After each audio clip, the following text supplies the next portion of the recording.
เฮาเฮ็ดบุญเนี่ยเฮ็ดบุญให้เจ้าของได้แต่ทั่วไปว่าเฮ็ดบุญเพื่ออุทิศไปถึงพ่อแม่พี่น้องปู่ย่าตายายนั่นก็คือความหวังดีความปรารถนาดีที่เฮามีต่อกันแต่ว่าโดยความเป็นจริงนั้นเฮาเฮ็ดบุญให้เจ้าของซะก่อนคันมันเป็นไปตามคำสอนพระพุทธเจ้า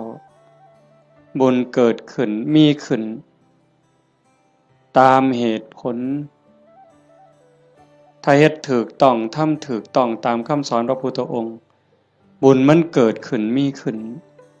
เฮาก็จังสิสามารถอุทิศไปถึงญาติที่ล่วงลับ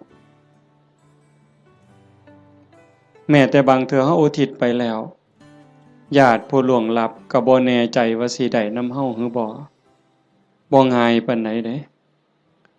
เบิ่งดีๆโยมชีวิตเนี่ยเป็นของอัศจรรย์ชีวิตเป็นของมีค่าแต่ว่าเวลาของชีวิตมันน้อยเฮาอยู่ในโลกนี่สัวคู่สัวยามโลกบ่แม่นของเฮาเด้คันเฮาบ่เข้าใจในคำสอนของพระพุทธเจ้าบ่พิจารณาตามความเป็นจริงเฮาก็สิพากันหลงละเริงหลงในยศในตำแหน่งในฐานะความเป็นอยู่ว่าเจ้าของคักว่าเจ้าของประเสริฐดีกว่าเขาคักกว่าเขาอันนี้คือความบ่ฮู้ดอกคนบ่ได้คิดว่าอยากเป็นแต่ว่ากิเลสตัณหาอวิชชามันตัวเฮาก็เลยหลงไปตามมันในเมื่อวันเวลาผ่านไปคือว่ามาว่างั้นน่ะความแก่ก็เพิ่มขึ้นความเฒ่าเพิ่มขึ้นโรคภัยไข้เจ็บก็ใกล้มื้อใกล้เว้นความตายก็ใกล้เข้ามาเฮามาอาศัยโลกสัวคู่สัวยามบ่แม่นบ่อยู่อันถาวรโลกเป็นหม่องมาเยี่ยมมาพักคันคนมีปัญญาก็สิรู้จักสร้างน้ำทำบุญเก็บเกี่ยวสัมภารธรรมเก็บกรรมบุญกุศลเพื่อนำพาดวงจิตดวงใจเจ้าของให้มันไปดีกว่าเก่าให้มันไปดีไปงามเพราะว่าถ้าตราบใดเฮายังบ่ทันถึงมรรคผลนิพพานการเวียนว่ายตายเกิดมีแน่นอนโยมจงมั่นใจเด้บาปมีจริงบุญมีจริงชาติหน้าชาติก่อนมีจริงนรกก็มีจริงสวรรค์มีจริงเฮ็ดดีก็ย่อมได้รับผลดีจริงเฮ็ดชั่วก็ย่อมได้รับผลชั่วจริงผู้ที่มีสัมมาทิฏฐิเบื้องต้นจังสี่ก็จังสิพยายามบ่ให้วันเวลาชีวิตผ่านไปโดยเปล่าประโยชน์พยายามสิเอากำไรให้มันเป็นชีวิตที่มีกำไรเฮามาเยี่ยมมายามมีวันเวลาที่อาศัยอยู่ในโลกนี้บ่โดนก็ถือเอาประโยชน์ให้ได้หลายที่สุดเพราะว่าเมื่อสิ้นลมหายใจปั๊บทุกอย่างคืนสู่ธรรมชาติบ่ได้หยังจากแนวนอกจากว่าโลกเป็นสถานที่ที่เฮามาเยี่ยมมาเยือนมาพักชั่วคราวในขณะเดียวกันชีวิตส่วนที่เป็นร่างกายเนี่ยก็บ่แม่นของเฮาอีกเป็นของยืมชีวิตเป็นของยืมเฮายืมมาจากธรรมชาติยืมจากดินจากน้ำจากลมจากไฟก่อกำเนิดเกิดมาเป็นร่างกายหมดเวลาก็ต้องคืนให้เขาดินเอาคืนให้ดินน้ำคืนให้น้ำลมคืนให้ลมไฟคืนให้ไฟแต่ว่าชีวิตส่วนที่เป็นจิตใจจิตวิญญาณก็ต้องเดินทางต่อไปในวัฏสงสารไปไสล่ะ บ่ฮู้ไปสู่อบายก็ได้นรกเปรตอสุรกายสัตว์เดรัจฉานผู้ที่สร้างบุญไว้บ่พอคือว่ารักษาจิตไว้บ่ดีก็ย่อมลวงลงสู่อบายแต่หากผู้ใดตั้งโตอยู่ในความบ่ประมาทคือญาติโยมทั้งหลายนี้เป็นผู้บ่ประมาทในความบ่เฒ่าบ่แก่บ่เจ็บบ่ไข้คิดว่ากูบ่ตายง่ายดอกเฮาบ่คิดบ่ประมาทในความบ่เฒ่าบ่แก่บ่เจ็บบ่ป่วยแล้วก็บ่ประมาทในวันเวลาของชีวิตมันสร้างบุญสร้างกุศลเชื่อว่าบุญกุศลนั้นเป็นที่เพิงผู้ที่เดินทางสายศีลสายธรรมละบาปบำเพ็ญบุญมันคัดเกลาจิตใจขันมันต้องจากโลกนี้ไปต้องตายลงโอกาสสิไปสู่สุคติไปสู่สวรรค์ไปสู่พรหมมันก็มีสูงแม่นว่าสิกลับมาเกิดเป็นคนอีกถ้ามันบ่ทันถึงพระอริยเจ้าขั้นสูงสุดมันก็ต้องกลับมาในเมื่อดวงจิตดวงวิญญาณมันได้เก็บเกี่ยวเอาบุญกุศลเป็นสมบัติของดวงจิตไว้หลายพอสมควรหลังจากหมดเวลาบนสวรรค์บนพรหมกลับมาเกิดเป็นคนอีกเถื่อเป็นคนงามรูปร่างหน้าตาผิวพรรณฐานะความเป็นอยู่ก็ดีสติปัญญาเฉลียวฉลาดโรคภัยไข้เจ็บหน่อยอายุยืนอันนี้เป็นเรื่องของบุญบุญเป็นผู้จัดสรรเป็นผู้ดลบันดาลเป็นผู้กำกับ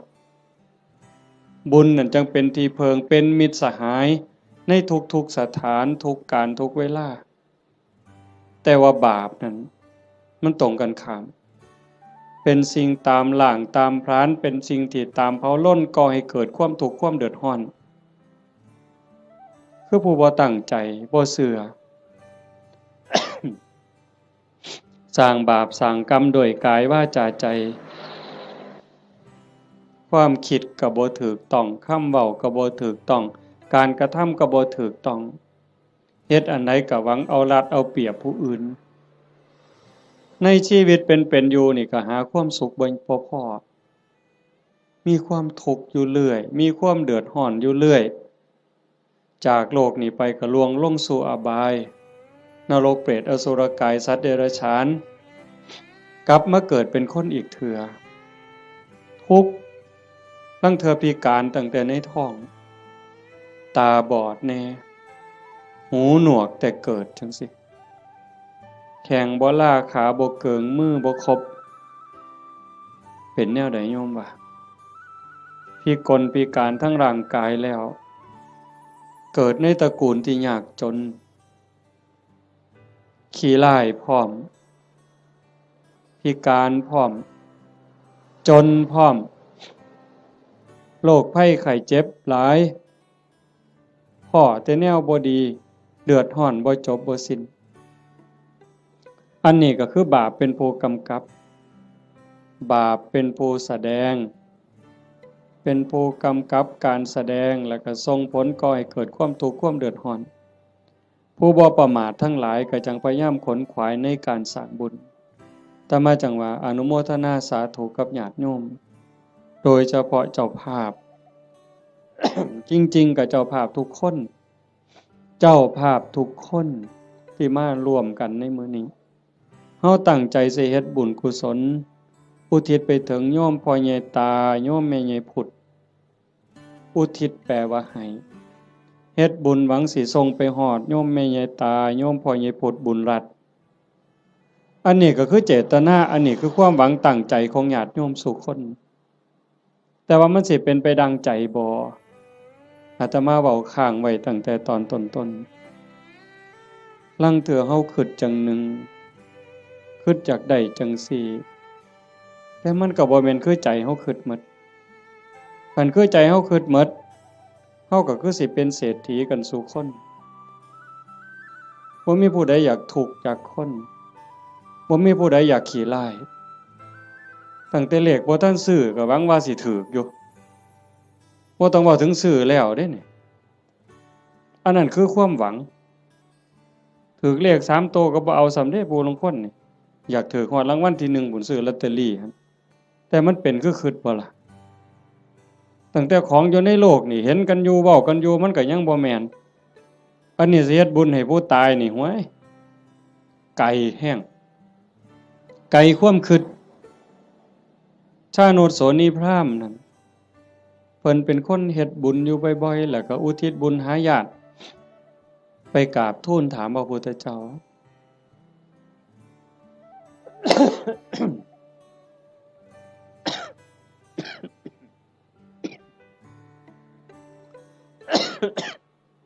เพิ่นว่าเพิ่นเฮ็ดบุญดูๆเนี่ยอุทิศไปให้ญาติที่ล่วงลับไปญาติได้รับบ่พระพุทธองค์เพิ่นก็ว่ามันบ่แน่นอนดูก่อนพราหมณ์มันแล้วแต่ฐานะคำว่าแล้วแต่ฐานะคือผู้ที่จากไปนั่นเขาไปไสคันเขาไปตกนรกเขาก็บ่ได้รับผลบุญนี่ทันทีนรกเพิ่นบอกว่ามีอยู่457ขุม457ขุมบ่ได้บุญทันทีคันสิได้ก็ในเมื่อรับรู้รับทราบแล้วก็ยินดีอนุโมทนาสาธุนำสิ่งที่เฮาเฮ็ดเฮาทำเขาก็จังสิได้คันไปเกิดเป็นเปรตมี12ชนิดที่สิได้บุญฉับพลันทันทีก็มีอยู่ชนิดเดียวคือปรัตถตูปชีวีอีก11กลุ่ม11คณะสิได้บุญย้อนก็เมื่อเฮาเฮ็ดถูกต้องและอุทิศไปถึงฮู้เรื่องฮู้ราวอนุโมทนาสาธุนำจังสิได้อสุรกายคือกันสัตว์เดรัจฉานคือกันถ้าไปเกิดเป็นเทวดาเขาก็กินอาหารของเทวดากินบุญเก่าเป็นพรหมคือกันคันมาเกิดเป็นคนยิ่งบ่ฮู้เรื่องบ่ฮู้จักเขาก็สิได้นำเฮาจังได๋บัดนี้มันก็บ่ได้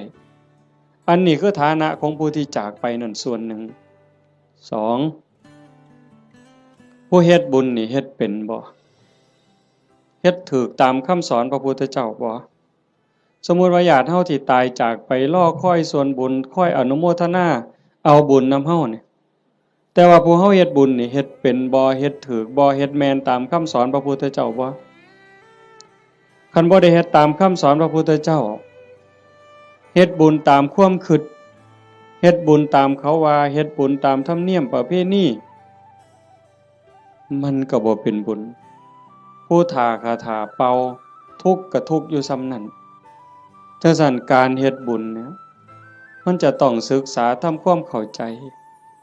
แต่ว่าโยมทั้งหลายโดยเฉพาะผู้เป็นเจ้าภาพโยมแม่ออกสมบูรณ์หลายๆคนเนาะพ่อใหญ่อ่อนแม่ใหญ่สมศรีนางวิภารัตน์นายทวีศักดิ์พ่อใหญ่สังงานางโยมกาญจนาโยมศิริพรโยมกิตติโยมชูชาติโยมสมบูรณ์นายประจวบนางรัตมณีโยมชั่นชัยโยมดวงธิดาโยมพรณภาโยมไกรสอนโยมจันทิราอันนี้ก็ถือว่าเฮาเข้าใจพอสมควรคณะบ่เข้าใจในคำสอนพระพุทธเจ้าบ่ได้ฟังเรื่องบุญบ่ได้ยินเรื่องบุญจนเข้าใจแล้วเฮาก็จะเฮ็ดบุญจังซี่บ่ได้บ่เฮ็ดดอกต้องเฮ็ดอีกอย่างหนึ่งจังซั่นการเฮ็ดบุญมันเป็นการสร้างประโยชน์สูงสุดให้กับชีวิตตนเองในปัจจุบันแล้วก็หวังผลบุญนั่นให้เป็นสิ่งเพิงพาอาศัยได้ในปรโลกเบื้องหน้าเฮาก็จังเฮ็ดในส่วนที่เป็นบุญตามคำสอนพระพุทธเจ้าวางหนึ่งน่ะอาตมามานั่งฟังอยู่ในรถครูบาอาจารย์เพิ่นสิกลับวัดเพิ่นให้พรโยมมีบทหนึ่งตอนท้ายๆปุญญานิปาลโลกัสสมิงปฏิฐาโหนติปานินังเพราะเหตุว่าบุญนั้น เป็นที่พึ่งของสัตว์ทั้งหลายในโลกหน้าพร้อมทั้งโลกต่อไปเพิ่นแปลว่าจังซี่ปุญญานิปรโลกัสสมิงปฏิทาโหนติปานินังเพราะเหตุว่าบุญนั้นเป็นที่พึ่งของสัตว์ทั้งหลายในโลกหน้าพร้อมทั้งโลกต่อไป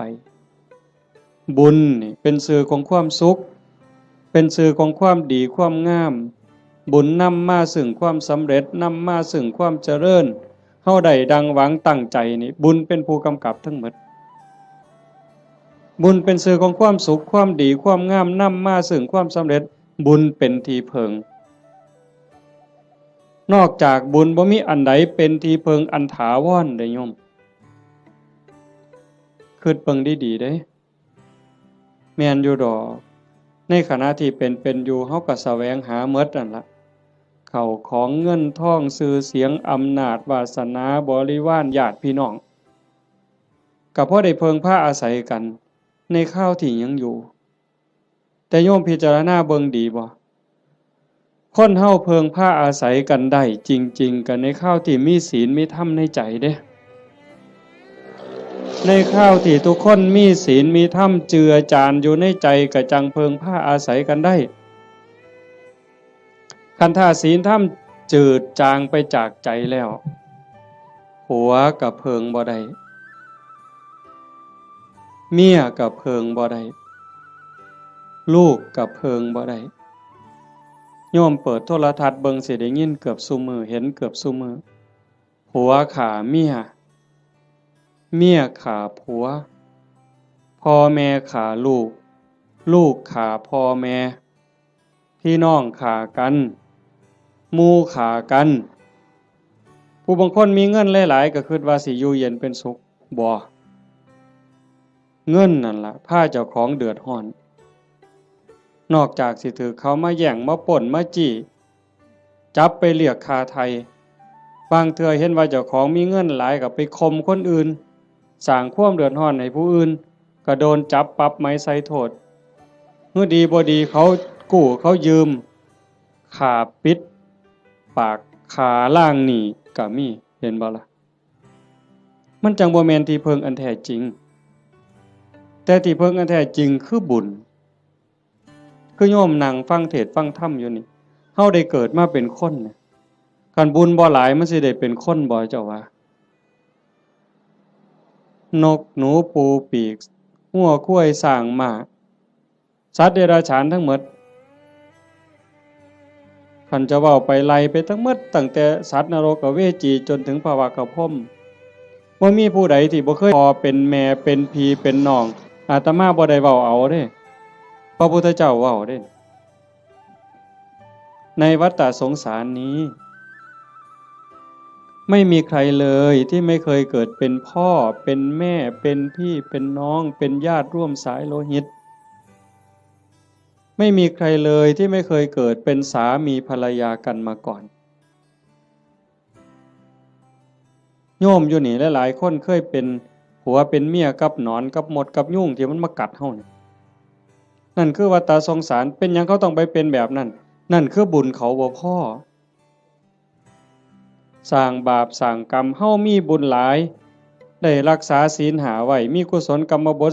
10พอสมควรจังทรงให้เฮาได้เกิดมาเป็นคนได้เกิดมาเป็นคนแล้วบ่คือกันเห็นบ่หน้าตาบ่คือฐานะบ่คือสติปัญญาบ่คืออุปนิสัยใจคอบ่คือกันคนเดียวกันโยมเคยสังเกตเบิ่งเจ้าของบ่ตั้งเทื่อหูสองข้างบ่คือกันเด้แต่ละคน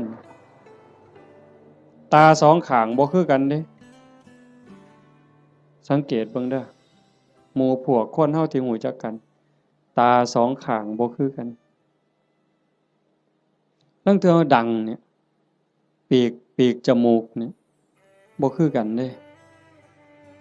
นิ้วมือนิ้วตีนคนเดียวกันก็บ่คือกันมือข้างซ้ายเป็นจังหนึ่งข้างขวาเป็นจังหนึ่งเป็นหยังก็เป็นจังซั่นคันให้พระเจ้ามาออกแบบเอาคันว่าพระเจ้าเป็นผู้สร้างคันพระเจ้าเป็นผู้สร้างอาตมาว่าคนสิคือกันหลายเติบอยู่เด้เราสิขี้คร้านเฮ็ดแบบพิมพ์เนาะ ก็สิเฮ็ดพิมพ์มาคือรอพระพุทธรูปนี่เทเขามันก็สิคือกันหมดนะแต่มันบ่แม่นจังซั่นคนสิดีสิงามสิเฉลียวฉลาดสิโง่สิเป็นอะไรก็แล้วแต่ก็ขึ้นอยู่กับกรรมแปลว่าการกระทำของตนเองที่ถึงพร้อมโดยเจตนาบ่ว่าสิกระทำทั้งกายทั้งวาจาทั้งใจถ้าคิดดีทำดีเฮ็ดดีเนี่ยเป็นกรรมดีก็ต้องได้รับผลดีเฮ็ดบ่ดีทำบ่ดีเป็นกรรมบ่ดีก็ต้องได้รับผลบ่ดีในเมื่อมันเป็นจังซั่นพระพุทธเจ้าเพิ่นจึงบอกว่าบุญนั่นเป็นที่เพิงโยมทั้งหลายก็อยากได้บุญโยมไม่ออกผู้เป็นเจ้าภาพญาติโยมทุกคนมาร่วมฟังเทศน์ฟังธรรมมาร่วมบุญร่วมงานมาเพาะมาโม่นั่นก็คือเฮาอยากได้บุญแต่ว่าการเฮ็ดบุญนั่นเฮ็ดจังได๋มันจังสิได้หลายขึ้นกว่าเก่าปู่ย่าตายายเพิ่นบอกว่าเฮ็ดบุญกฐินมันได้บุญหลายโยมก็ตั้งอกตั้งใจอยากเฮ็ดบุญกฐินในชีวิตหนึ่งให้มันได้เป็นเจ้าภาพทอดกฐินมันสิได้บุญหลายอาตมาก็ว่าเป็นไปได้ถ้าเฮ็ดเป็นเด้ถ้าเฮ็ดบ่เป็นมันก็บ่เกิดบุญคำโบราณเพิ่นว่ามีกฐินบูดกฐินเน่ากฐินเศร้าหมองอีหยังเพิ่นว่าแต่คันเฮ็ดเป็นบัด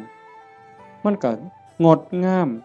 เป็นที่เพิงพาอาศัยได้ในชีวิตนี้ในชีวิตหน้าบ่จบบ่สิ้น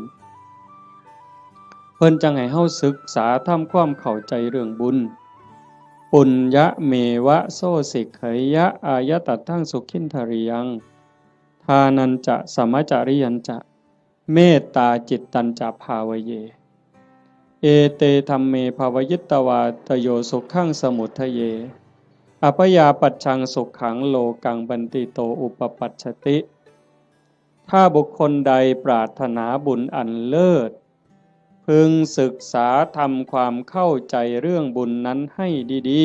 ๆจงเลือกทำบุญชนิดที่มีความสุขเป็นกำไรโยมฟังเข้าใจบ่เนี่ยถ้าบุคคลใดปรารถนาบุญอันเลิศจงศึกษาทำความเข้าใจเรื่องบุญนั้นให้ดีๆจงเลือกทำบุญชนิดที่มีความสุขเป็นกำไรคำว่าบุญอันเลิศคือบุญประเสริฐดีงามประเสริฐเลิศเลิศก็แสดงว่าต้องมีสิ่งที่ตรงกันข้าม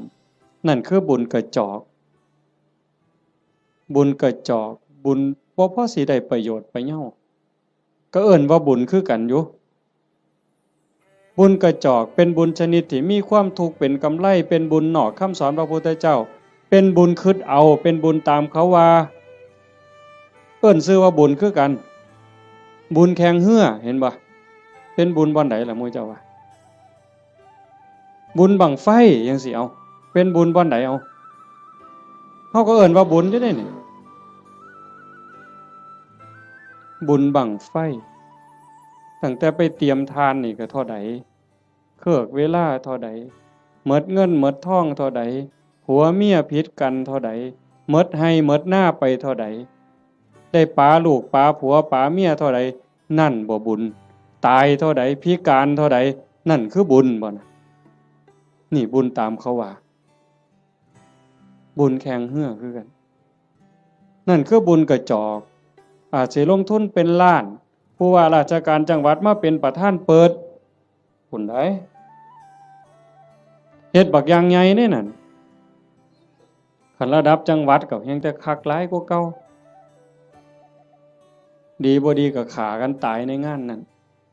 อันนั้นคือบุญกระจอกอาจสิลงทุนเป็น100 ล้านพันล้านก็ได้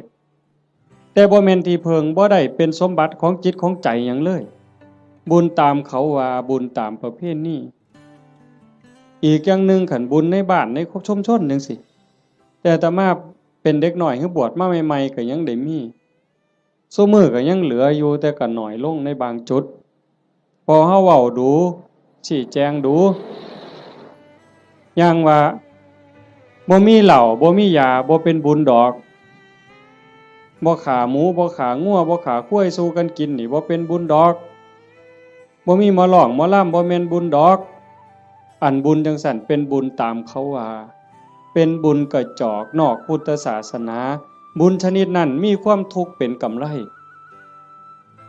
มีความทุกข์เป็นกำไรมีความทุกข์เดือดร้อนตามมาบ่จบง่ายบ่สิ้นง่ายแถวตำบลดอนแรดเนี่ยอาตมากระเสือว่าโยมเคยเห็นพี่กายอาตมาเทศน์ทั้งฟังนั่นอันนั้นเพียงแต่หมดหลายอยู่ด้วยกอตองหมอลำครูหมู่ฮ้อข้าวต้มมวยแม่นบ่มื้องั้นจังซี่นี่หมอลำ300,000ก็เอาบุญบักคักเด้เอาก็ได้ไปก็แล้วแต่ว่าบุญที่พระพุทธเจ้าสอนมันเป็นบุญชนิดที่มีความสุขเป็นกำไรอาจสิบ่ต้องลงทุนพอสลึงก็ได้บัดมันมีหยังแหน่บุญที่พระพุทธเจ้าสอนเป็นบุญในเขตพุทธศาสนา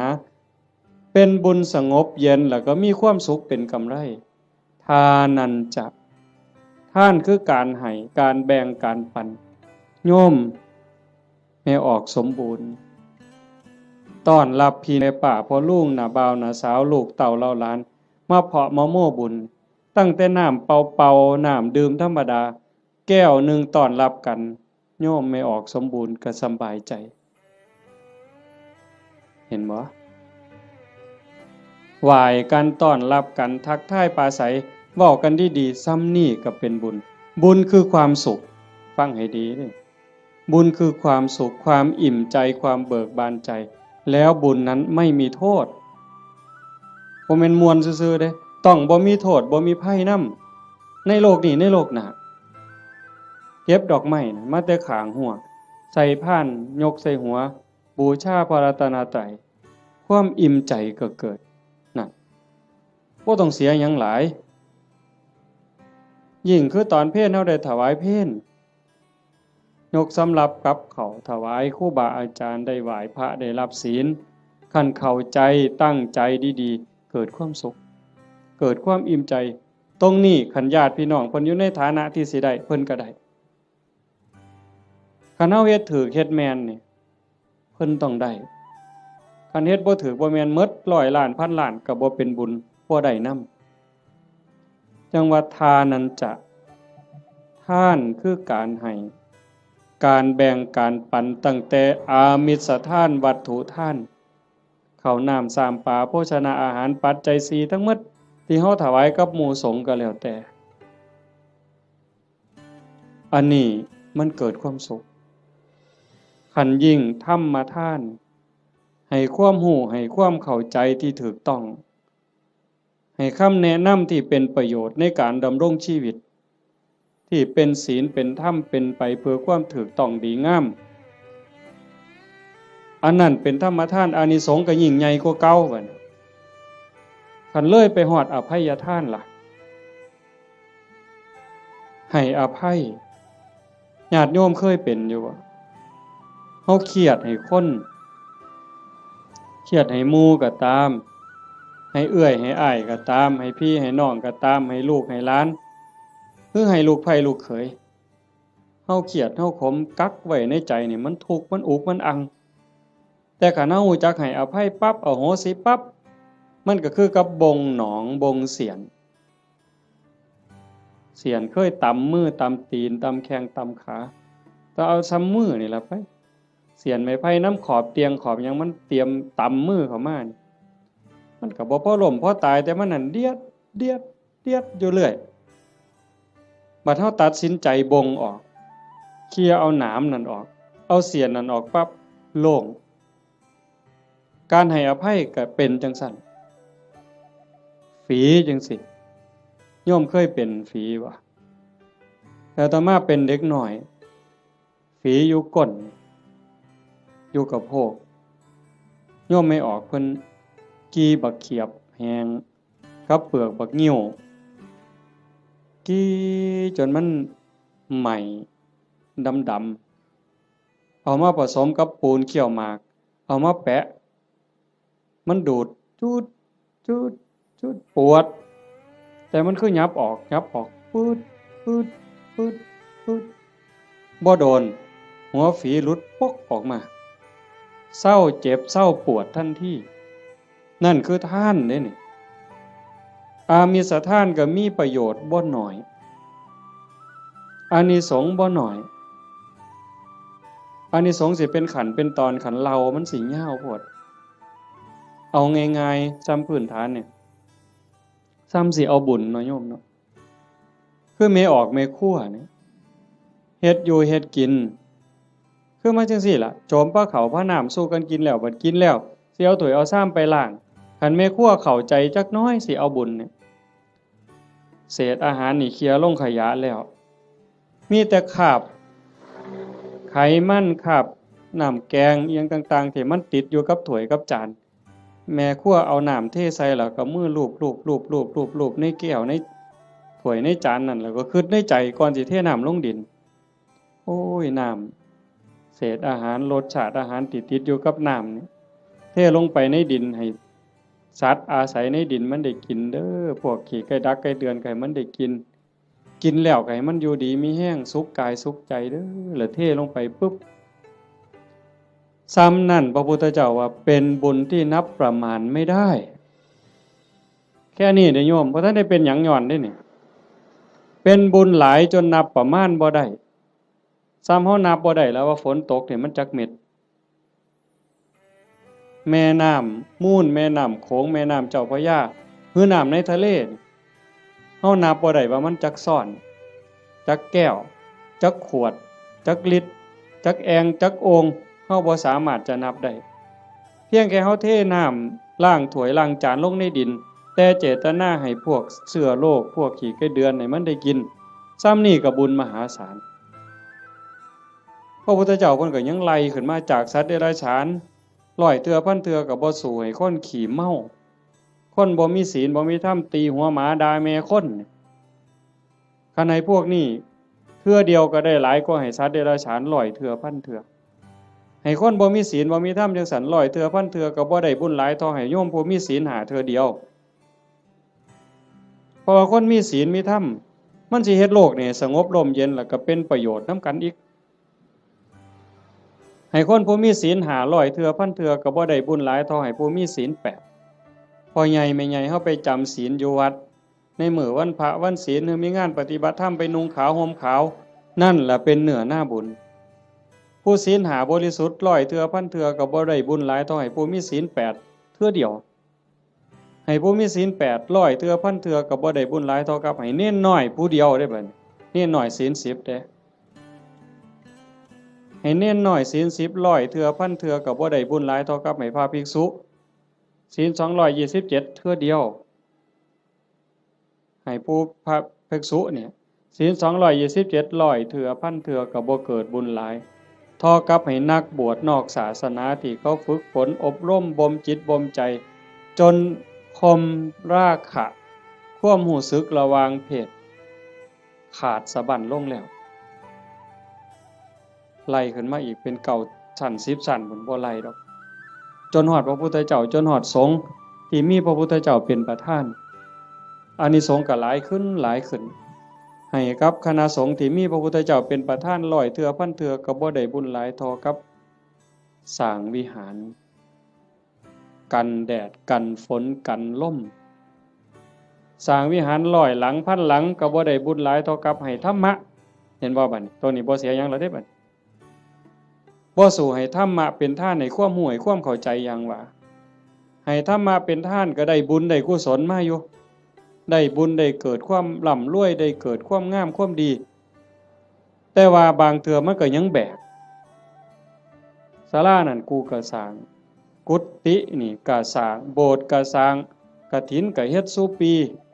คันบ่มีกูนี่บ่ว่าทีเดียวเลยบัดนี้เป็นจังได๋บัด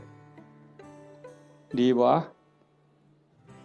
หลวงพ่ออย่าเว้ายากเด้บ่เฮ็ดกฐินให้เด้เป็นจังได๋บัดบ่มาก็ได้เด้วัดนี่นั่นครูพระแล้วนั่นเพิ่นว่าเพิ่นคักซั่นเด้จังต้องมาที่อภัยทานรู้จักให้ธรรมะรู้จักให้อภัยคือจิตทำจิตให้ว่างทำจิตให้เป็นอิสระผลมันก็มีอานิสงส์ต่างกันหลายขึ้นสูงขึ้นอันนี้คือทานได้อันที่1ทานันจะสมจริยันจะบุญชนิดที่มีความสุขเป็นกำไรสม่ำเสมอควบคุมอากัปกิริยาคำปากคำเว้าให้เป็นไปโดยสงบเสงี่ยมอันนั้นคือศีล สำรวมวาจาใจให้เรียบร้อยศีลนี่จังมีอานิสงส์หลายเพราะว่าของมาท่านลักมากก็ได้โกงมากก็ได้ปล้นมากก็ได้ขามากก็ได้ได้บุญหลายแต่มันอาจสิบ่บริสุทธิ์เห็นบ่ศีลมันเป็นอุบายออกจากการเบียดเบียนตนเองก็บ่เดือดร้อนคันมีศีลเด้คนอื่นก็บ่เดือดร้อนเป็นหยังโยมก็เข้าใจอยู่ศีลข้อที่1เจตนาเป็นเครื่องงดเว้นจากการทำสัตว์ที่มีชีวิตให้ตกร่วงบ่ว่าถึงขาเลยแม้แต่เบียดเบียนเขาหักแข้งหักขาหักปีกเขาก็บ่เฮ็ดให้เขาผากพ่อผากแม่ผากลูกก็บ่เฮ็ดมันเป็นทุกข์มันเดือดร้อนคันเฮามีศีลข้อที่1โลกทั้งใบก็สงบบ่มีผู้ใดย้านไผสิทำอันตราย2ทรัพย์ที่ดินที่ดอนเงินทองแก้วแหวนของผู้ใดผู้ใดก็หักของผู้ใดก็แพงเขาก็คือเฮาเฮาก็คือเขาชีวิตและทรัพย์สินกันว่าข้อที่1อีกจักหน่อยนี่ร่างกายอย่าว่าแต่มาเข็นมาขาเถาะทุบตีก็บ่เอาไปเอามานี่แม่ออกพ่อออกเคยเป็นบ่หมอสิฉีดยาป้องกันโรคป้องกันภัยเขาสิฉีดวัคซีนบ่ให้เฮาเจ็บเฮาป่วยบางเทื่อก็เจ็บบ่ให้เขาฉีดตั้งแต่ไปโรงเรียนนี่ครับว่าหมอสิฉีดยามื้ออื่นนี่ห้วยข่อยไข้ลดแล้วข่อยบ่ไปแล้วเห็นบ่นั่นคือชีวิตเขาก็คือเฮาคือเขาทรัพย์สินสมบัติคือกันข้อ3ลูกหลานผัวเมียพี่สาวพี่ชายน้องสาวน้องชายผู้ใดก็คือกันผู้ใดก็ฮักผู้ใดก็หวงญาติพี่น้องของเจ้าของสามีภรรยาลูกหลานเจ้าของคันเฮาเห็นอกเห็นใจกันจังซี่คันบ่ได้แต่งการแต่งงานบ่แม่นว่าเฮาฟังคือตื้นๆเข้าใจกันเพิ่นๆว่าศีลข้อที่3นี่ไม่ให้ล่วงเกินสามีภรรยาคนอื่นจริงๆบ่แม่นแต่ผัวเขาเมียเขาเด้ลูกหลานพี่สาวพี่ชายน้องสาวน้องชายคันบ่ทันได้เข้าพิธีแต่งงานสมรสพ่อแม่เขาบ่ทันอนุญาตเฮาไปล่วงเกินเขาก็ผิดศีลข้อนี้หมดข้อ2เจตนาเป็นเครื่องงดเว้นจากการถือเอาสิ่งของที่เจ้าของเขาไม่ได้ให้สิยักยอกสิปล้นเอาลักเอาว่าห้ามลักเดี๋ยวปล้นเอาซะดอกมันสิว่าก็บ่แม่น4เจตนาเป็นเครื่องงดเว้นจากการพูดเท็จเฮาก็บ่อยากให้ไผตัวเฮาบ่อยากให้ผู้ใดมาเว้าให้เฮาผิดอกผิดใจบริวารคือว่าองค์ประกอบที่จะเฮ็ดให้มันผิดให้มันเศร้าหมองนี่นอกจากโกหกแล้วก็ยังมีเว้าส่อเสียดยุยงให้แตกร้าวสามัคคียุให้ผู้นั้นผิดกับผู้นี้เว้าเพ้อเจ้อไร้สาระหาแก่นสารบ่ได้เว้าคำหยาบคำห้ายคำด่าที่ฟังแล้วเฮ็ดให้ทุกข์ใจเจ็บใจอันนี้ก็ต้องงดเว้นอันนี้เป็นศีลเนี่ยเจตนาเป็นเครื่องงดเว้นจากการดื่มเสพเครื่องดองของเมาเฮาก็สิคิดว่าแต่บ่กินเหล้าอย่างเดียวบ่ให้กินเหล้ายาม่าสูบได้บ่กัญชาเฮโรอีนได้บ่จริงๆเพิ่นมีทั้งสุราทั้งเมลัย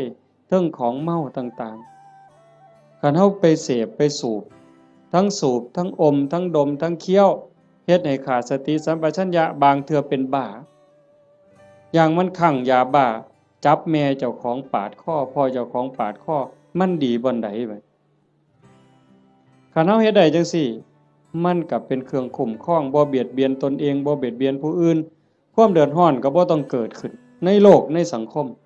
อันนี้คือบุญชนิดที่มีความสุขเป็นกำไรที่พุทธเจ้าเพิ่นสอนข้อที่2 3เมตตาจิตตัญจภาวะเยสร้างความหักความแพงความเมตตาความหวังดีต่อกันให้มันหลายขึ้นให้มันเจริญขึ้นอย่างเฮาเฮ็ดสมาธิเบิ่งญาติโยมหลายๆคนท่าทางนี่เฮาเป็นคนวัดคนว่าจำศีลภาวนาไปปฏิบัติธรรมนำครูบาอาจารย์บนหันบนนี้ สังเกตเบิ่งบ่เวลาเราเดินจงกรมโดยความตั้งใจล้อมสติในอารมณ์ปัจจุบันเวลามานั่งสมาธิก็มีสติที่ลมหายใจเข้าออกคัน10นาทีผ่านไป20นาทีผ่านไปคันฮอด30นาทีแห่งแต่สุดยอดคันเรามีสติในอารมณ์ปัจจุบันลมหายใจเข้าก็ฮู้ลมหายใจออกก็ฮู้ลมสั้นก็ฮู้ลมยาวก็ฮู้ใจโยมสินิ่งใจนิ่งใจสบายกายเบาจิตเบาความรู้สึกที่เป็นสุขมันจะเกิดขึ้นสมองก็ปลอดโปร่งเบากายเบาใจความคิดอันดีอันงามเกิดขึ้นมาคันมันหลายไปกว่านั้นอีกสงสารคนรู้โตนคนบ่เว้าแต่ว่าคนที่ฮักกันแพงกันเด้แม้แต่คนเป็นครูกรรมครูเวรด่าเฮากลั่งแกเฮาเบียดเบียนข่มเหงเฮาก็สิมีความเมตตาให้เขารู้โตนเขาอีกต่างหากเขาเบียดเบียนข่มเหงฆ่าตีเฮานี่สิเอาโทษเอาเรื่องผู้อื่นสิเอาโทษยุให้เอาโทษจับเข้าคุกเข้าตารางปรับไหมใส่โทษเฮาผู้ถูกตีถูกฆ่าหัวล้างข้างแตกแขนหักขาหักบางเทื่อโอ้ยบ่ว่าหยังดอกรู้โตนมันให้อภัยมันซะเห็นบ่คันคนในโลกมีจิตสภาพนี้ล่ะโยมว่ามีใจเป็นจังซี่ล่ะที่โอบอ้อมไปด้วยศีลด้วยธรรมจิตที่ถูกห่อหุ้มด้วยศีลด้วยธรรมด้วยความเมตตาต่อกันโลกมันสิเป็นจังไดโยมว่าที่มันวุ่นวายอยู่จังซี่ย้อนคนขาดศีลขาดธรรมบ่ใส่ใจต่อศีลต่อธรรมก็เลยมีแต่ความเห็นแก่เนื้อแก่ตัวเอาเปรียบแม้กระทั่งเมียเจ้าของบ่ต้องเว้าผู้อื่นเด้เอาเปรียบเมียเจ้าของเอาเปรียบผัวเจ้าของลูกเต้าเอาเปรียบพ่อแม่แน่นอนเลยเลี้ยงมาพาใหญ่ตั้งแต่พูนอุ้มผ้าค่าท้อง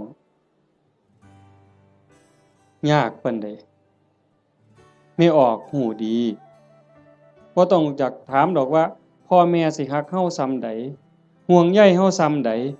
โยมถามเจ้าของฮักลูกแต่มื้อใดยาย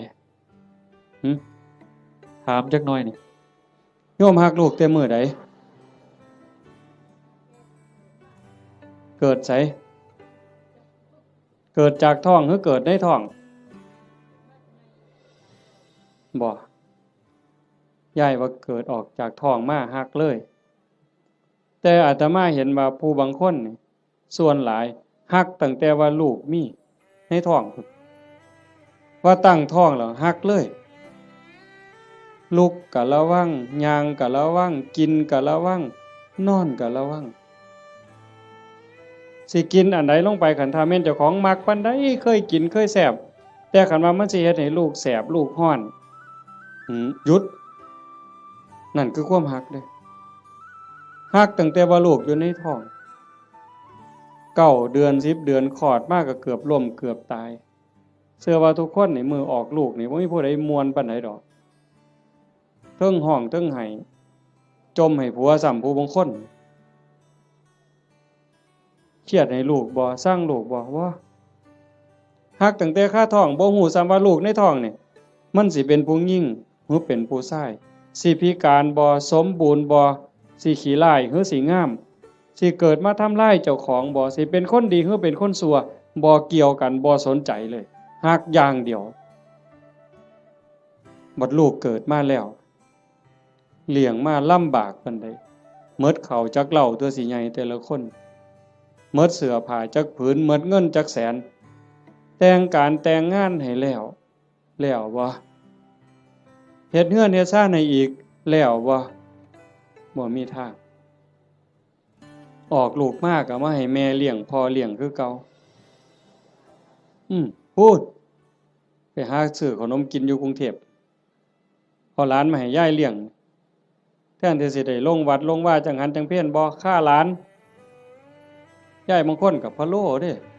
เอาแต่หลานมาอ้างยากแทนที่สิได้เข้าวัดเข้าว่าเตรียมตัวตายเอาบุญให้หลายๆบ่เอาหลานมาอ้างขี้คร้านไปวัดเงินเดือน500ก็ซื้อขนมจนเกลี้ยงบ่ได้ ว่าเลี้ยงหลานใหญ่แล้วก็สิไข่ดอกเพิ่นหลานใหญ่มันละออกเลนมาอีกตายเจ้าเสร็จอีกคือเก่าไปบ่รอดเพิ่นว่าเฮ็ดจังไดบัดนี้สิมาวัดตอนมาอยู่ข้างกำแพงบ่เมื่อเลยมาเทื่อเดียวอยู่เลยเด้อบัดนี้ฮู้แม่นแนวซั่นบ่เห็นบ่คันเฮาได้พิจารณาอีหลีอีหลอนี่จากทานมาสู่ศีลมาสู่ภาวนาความเมตตาหวังดีต่อกันมันสิเกิดจริงๆการสร้างบุญการเฮ็ดบุญมันมีรายละเอียดหลายโยมตั้งแต่การให้ทานซื่อๆนี่ทานอย่างเดียวนี่น้ำขวดเดียวข้าวปั้นเดียวผักเส้นเดียวก็ตามบุญต่างกันอยู่ที่เจตนาคันให้ด้วยความศรัทธาเชื่อในคำสอนของพระพุทธเจ้าบาปมีบุญมีชาติหน้าชาติก่อนมีเชื่อมั่นใจจังซั่นเนี่ยเวลาผลบุญมันออกมาออกผลเฮาสิเป็นคนรวยพร้อมงามพร้อมปัจจุบันก็จิตใจร่ำรวยบุญกิริยามารยาทก็งดงามงามภายนอกงามภายในงามภายในทรงไปสู่ภายนอกเกิดชาติใหม่พบใหม่งามพร้อมรวยพร้อมนี่กันในท่านโดยศรัทธาแปลว่าเชื่อใจหมั่นใจไว้ใจว่างใจ2ให้ท่านด้วยความเคารพในวัตถุท่านเคารพในผู้รับท่าน จะมาเว้าข้างไปตอนต้นมันแล้วแต่ฐานะที่ชาโนโสนิพามถามพระพุทธเจ้ามันแล้วแต่ฐานะมันมีหลายระบบอีกหลายเหลี่ยมอีกผู้รับท่านน่ะมีศีลมีธรรมบ่อย่างคือทอดกฐินนี่ครูบาอาจารย์เพิ่นมีศีลมีธรรมได้ฝึกฝนได้อบรมมื้ออื่นเวลาพ่อใหญ่พาไปกล่าวกฐินฮือย่ายผู้เป็นเจ้าภาพอุ้มผ้ากฐินถวายเนี่ยมื้อนั้นอาตมาไปเห็นอยู่วัดหนึ่งเพิ่นนิมนต์ไปรับนำเพิ่นเขียนคำถวายให้เจ้าภาพนี่อุ้มผ้าไตรจีวรตั้งนะโมแล้วก็พาหมู่ว่าอิมังพันเตกฐินะจีวรทุตสังอาตมาก็เหลียวเบิ่งหน้าเจ้าภาพก็คิดเบิ่งใจเจ้าภาพคิดเบิ่งใจญาติโยมอีกหลายๆคนโยมว่าเป็นตาอ่อนซ่อนบ่ในชีวิตหนึ่งเฮาได้อุ้มผ้าไตรจีวรกล่าวถวายสังฆทานถวายผ้ากฐินว่าเป็นบุญใหญ่เป็นบุญสุดยอด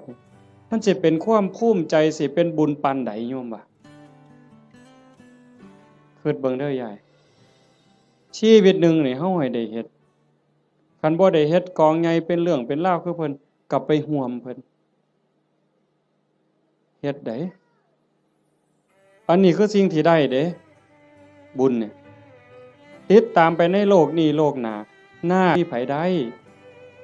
เฮามาอาศัยโลกชั่วคราวบ่แม่นของเจ้าของดินนี่สิว่าของเฮาซั่นบ่หน้านี่สิว่าซื้อเจ้าของในโฉนดสิภูมิใจซั่นบ่มันสิภูมิใจจักมื้อจักหน่อยเขาก็เปลี่ยนเป็นชื่อผู้อื่นเฮ้ยอยู่ในทะเบียนบ้านมันเจ้าสิสถานะเจ้าบ้านนี่ชื่อขึ้นก้อนหมู่นั่นสถานะเจ้าบ้านน่ะจะร้องตายบางทีพอ24ชั่วโมงยังเขามาทับตาแดงใส่ปรับหล่นตายว่าซั่นว่าเจ้าบ้านเจ้าบ่ต้องไปไสเด้อเจ้าอยู่หั่นเด้คันแม่นเจ้าบ้านอีหลีนั่นต้องเป็นเจ้าของอยู่ตลอดมันบ่แม่นหน้าก็บ่ได้สวนก็บ่ได้รถก็บ่ได้บ่ได้หยังจักอย่างแนวใดคือบุญนี่แนวใดเพิ่นจังว่าต้องทำความเข้าใจอีหยังให้มันหลายๆท่านก็เฮาให้ด้วยความศรัทธาให้ด้วยความเคารพในผู้รับท่านครูบาอาจารย์เป็นผู้มีศีลมีธรรมผู้รับท่านเป็นหมู่สงฆ์เฮาถวายเขาสงฆ์เจ้าของเองก็เป็นผู้บริสุทธิ์ย้อนหยังสะอาดย้อนหยังย้อนศีลก่อนสิทำบุญให้ท่านถวายต่างๆเพิ่นจังให้เฮาสามารถทานศีลนั่นคือชำระความเศร้าหมองในใจคันเฮาไปฆ่าสัตว์มามันก็เศร้าไปลักเขามาก็เศร้าไปนอกอกนอกใจสามีไปล่วงเกินผู้อื่นมามันก็เศร้าหมองเอาน้ำมาอาบหมดน้ำทะเลมันก็บ่สะอาดใจบ่สะอาดดอกไปตัวเข้ามาไปดื่มเสพเครื่องดองของเมามาสิใส่ผงซักฟอกอันใดสบู่อันใดล้างออกมันก็บ่สะอาดแต่ขันสามารถทานศีลปั๊บปานาติปาตาทินากาเมมุสาสุราปั๊บพระสงฆ์เพิ่นสรุปศีลให้ปั๊บสำบายใจล้างความหม่นหมองความเศร้าหมองในใจนั่นออกมา นั่นเป็นผู้บริสุทธิ์นี่เด้มันสิเกิดพละอานิสงส์หลายมันแล้วแต่ฐานะสิเกิดบุญจังไดนี่หนึ่งผู้ให้บริสุทธิ์สองวัตถุที่มาทำบุญก็บริสุทธิ์สามผู้รับก็บริสุทธิ์ผ่ากฐินมาทอดกฐินนี่มันสิบริสุทธิ์บ่เป็นกฐินเนากฐินบูดกฐินเศร้าหมองบ่ผ่านั่นบ่ได้ลักไผมาบ่ได้ยืมไผมาเป็นของที่เกิดด้วยหยาดเหงื่อแรงงานด้วยความบริสุทธิ์ผ่าเก่าก็ได้ย่าย